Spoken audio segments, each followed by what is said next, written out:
ओकर मुजफ्फी के दोसरा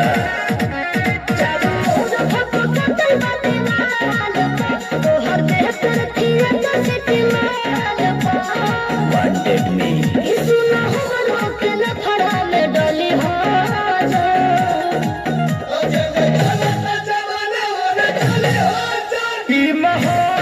बदलेगा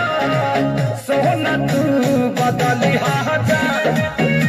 माहौल बदलेगा सोना तू बदली हाजा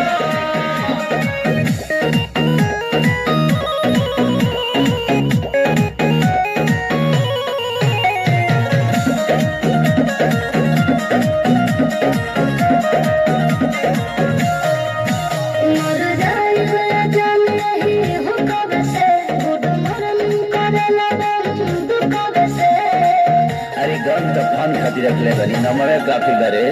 और की न जाने हमर बना तू अब चल कर बात मार हो बाबा के भोर जिया पर खंडों छा गई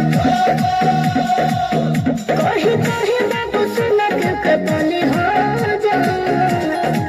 ओ जले गलत जमाने होने चले हो जा ई माहौल बदलेगा सोना तू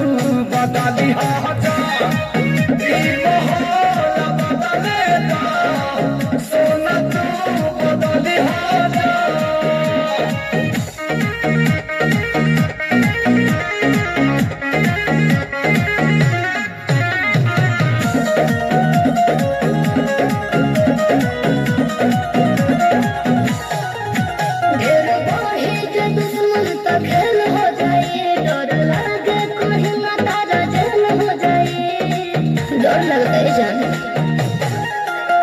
जिला के सारा गुंडा तमाने ला देवता अब पुलिस दरोगा से चले ला देवता जिला के सारा गुंडा तमाने ला देवता